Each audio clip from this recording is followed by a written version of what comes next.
Hello everyone, welcome back to my channel Joyita's everyday. আজকে যাচ্ছে হচ্ছে ইডেন গার্ডেন্স। কারণ হচ্ছে আইপিএল চলছে, আর আইপিএল চললে খেলা দেখতে যাব না এটা সাধারণত হয় না। শুধু লাস্ট বছরটা তার ব্যতিক্রম, লাস্ট বছরটা যাওয়া হয়নি। তো এই বছর আমি আর রিক দুজনে খুব হুট করেই বলতে পারি টিকিটটা কেটে ফেলেছি। আর এই বছর ম্যাচ হচ্ছে কেকেআরের সাথে লখনৌ সুপার জায়ান্টসে। গল্প করতে করতে বেশ অনেকটা রাস্তায় চলে এলাম। আর আইপিএল দেখা নিয়ে দারুণ একটা এক্সাইটমেন্ট প্রত্যেক বছর থাকে।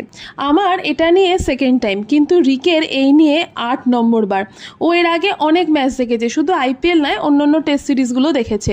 তো যাই হোক, এবারে আমাদের হোম ডেলিভারি অপশান ছিল না, কারণ খুব তাড়াতাড়ি শর্ট টাইমে আমরা বুক করেছিলাম যেমনটা বললাম। তাই জন্য আমাদের এই বক্স অফিসে এসে বুক মাই শো থেকে কালেক্ট করতে হচ্ছিল। পাশের যে কাউন্টারটা ওটা ক্যাশের ছিল, আমরা অনলাইন কেটেছিলাম, তাই অনলাইনে টিকিট পাবো বলে। যাই হোক, যতই হোক কলকাতা আর কেকেআর তো সাপোর্ট করবই। দেখা যাক এবার কি হয়। টিকিট তো পেয়ে গেছি, এবার ম্যাচ দেখে জানবো যে কি হয়।